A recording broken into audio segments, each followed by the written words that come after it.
Hai, ketemu lagi dengan saya Serin dari Serin Investama. Jadi pada minggu ini kita akan membahas saham Garuda Indonesia yang memang banyak ditanyakan oleh follower saya yang ada di Stockbit dan juga member-member di channel saya. Nah, beberapa menanyakan seperti ini ke saya. Pak, saham Garuda Indonesia ini sudah murah nih, sudah harga di 250-an, boleh nggak kita cicil untuk beli? Ya, ada yang bertanya seperti itu. Ada juga yang menanyakan seperti ini. Pak, saya nyangkut nih di saham Garuda, nyangkutnya di harga 400-an. Sementara Garuda ini sudah mau bangkrut, masih layak nggak saya pertahankan saham Garuda ini? Jadi kalau kita bicara tentang saham Garuda Indonesia ini sendiri, untuk saat ini saya masih memilih posisi saya adalah wait and see. Ya, kenapa posisi saya wait and see? Karena kita tahu Garuda Indonesia ini sekarang merupakan salah satu saham yang memiliki notasi khusus ya. Jadi notasi khusus berupa ekuitasnya masih negatif ya, dan dia belum menyampaikan laporan keuangannya. Ya memang walaupun dia belum menyampaikan laporan keuangan full year di tahun 2020, kita bisa menduga sebenarnya Garuda ini mengalami kerugian yang cukup signifikan di tahun 2020 ya. Apalagi kalau kita lihat di sini ada berita terkait dengan Garuda Indonesia itu rugi sampai dengan 1,4 triliun per bulan dan terancam bangkrut. Nah, ini ada beritanya dari financedetik.com ya.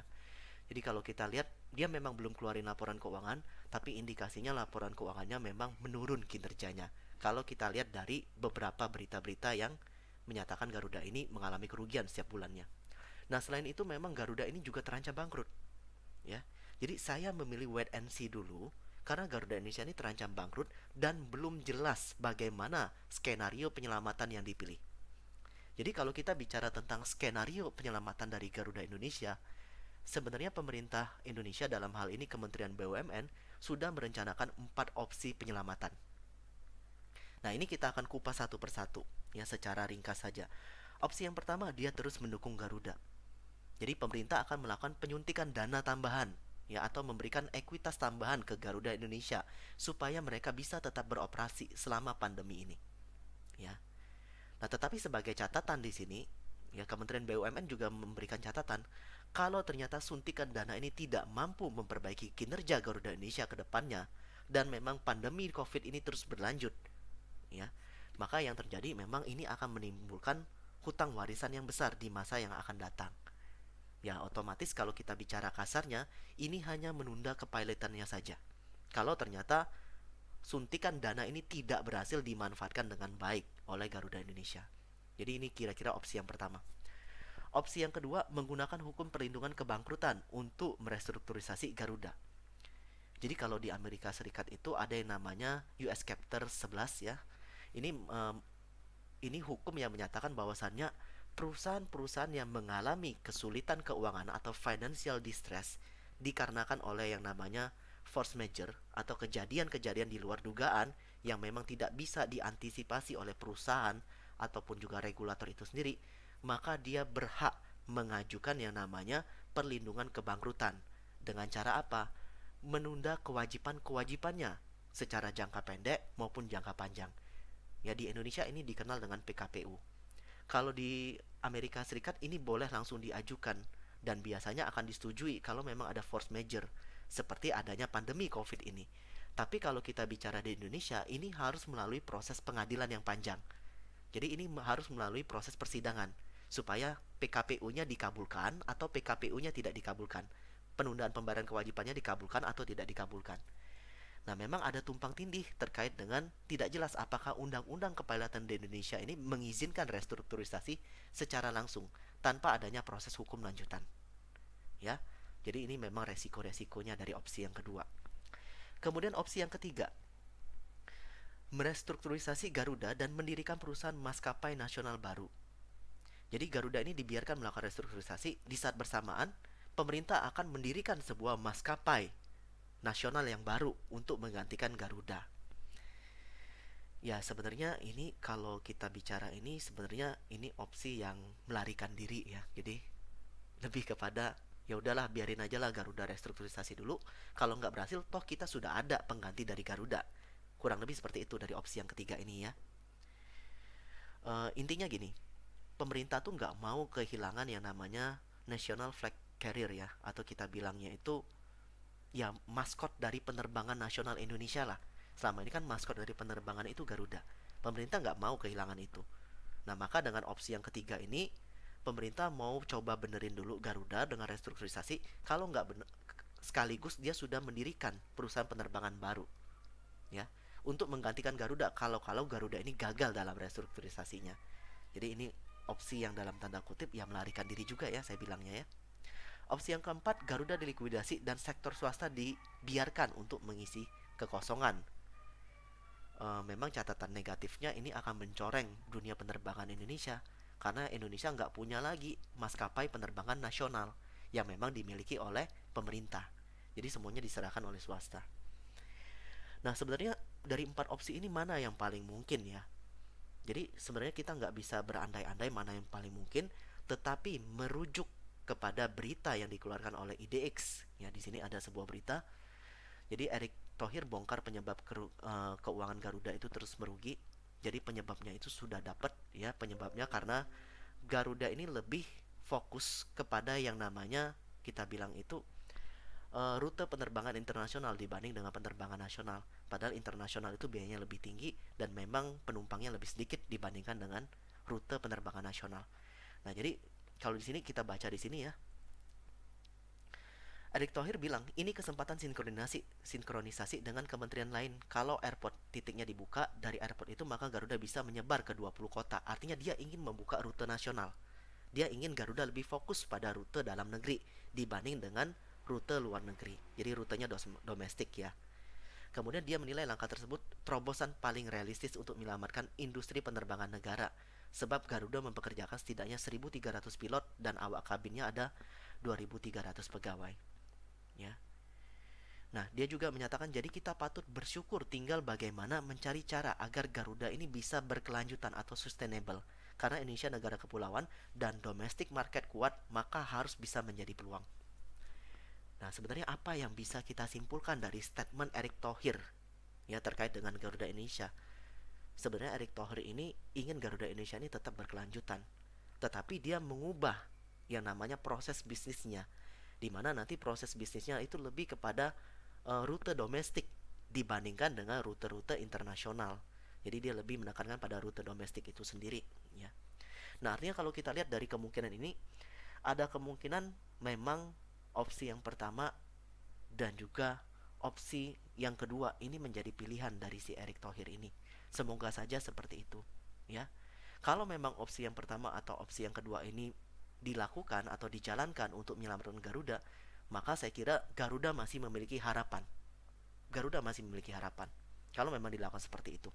Tetapi kalau ternyata opsi yang ketiga dan opsi yang keempat, restrukturisasi Garuda dan mendirikan perusahaan maskapai nasional baru ataupun Garuda dilikuidasi, maka saya kira kita mesti berhati-hati terkait dengan pergerakan saham Garuda ini ya. Nah, jadi intinya sekarang ini saya masih wait and see. Saya masih wait and see. Kita nggak tahu sebenarnya opsi penyelamatannya mana yang akan nantinya dilakukan untuk Garuda. Apakah opsi yang pertama dan opsi yang kedua, suntik dana dan juga hukum perlindungan kebangkrutan, atau opsi yang ketiga dan opsi yang keempat, restrukturisasi Garuda, dirikan maskapai nasional yang baru, ataupun Garuda dilikuidasi, biarkan swasta yang beraksi kayak gitu. Kita nggak tahu yang mana. Nah, maka untuk saat ini sendiri sebenarnya potensinya kita lebih ke wait and see. Jadi kita akan bahas juga secara teknikal Garuda ini bagaimana. Ya, jadi Garuda ini sementara ini sudah menembus ya. Jadi dia sudah menembus yang namanya support kritis dia. Support kritis dia sebenarnya ada di area sini dan ini nggak mampu dipertahankan. Areanya ini berada di area 280. Secara teknikal Garuda nggak mampu mempertahankan ini. Terakhir hari perdagangan terakhir Jumat lalu dia sempat ke 300 kemudian dibanting lagi ke 256. Nah, ini memang kita bicaranya spike-nya sangat tinggi dan memang ini dilakukan karena memang banyak pemegang saham dan juga investor itu meragukan terkait dengan opsi apa yang akan diambil pemerintah untuk penyelamatan Garuda. Walaupun kalau kita lihat dari artikel-artikel yang ada, Erick Thohir ini sebenarnya ingin mempertahankan Garuda dengan cara mengubah proses bisnis dan tujuan bisnisnya, lebih berfokus pada yang namanya rute dalam negeri dibandingkan dengan rute luar negeri. Nah, sebenarnya seperti itu, tapi kita lihat saja nanti bagaimana. Nah, kalau 280 ini sudah ditembus, Maka kalau kita lihat support selanjutnya dari Garuda ini berada di kisaran area sini, dan juga kita lihat support terakhirnya itu ada di area ini. Jadi ada kemungkinan potensinya Garuda akan menguji support di area 240, dan kalau ternyata ini ditembus, maka potensinya Garuda akan menguji support 210. Nah, pergerakan harga saham Garuda ke depannya ini mungkin akan sangat volatile, atau kita bilangnya berfluktuasi. Karena apa? Kita belum tahu opsi apa yang diambil oleh pemerintah terkait Garuda. Kalau ternyata opsi yang diambil itu adalah opsi yang pertama, terus mendukung Garuda, ataupun opsi yang kedua, menggunakan hukum perlindungan kebangkrutan, maka saya rasa ini akan menjadi katalis yang positif bagi Garuda.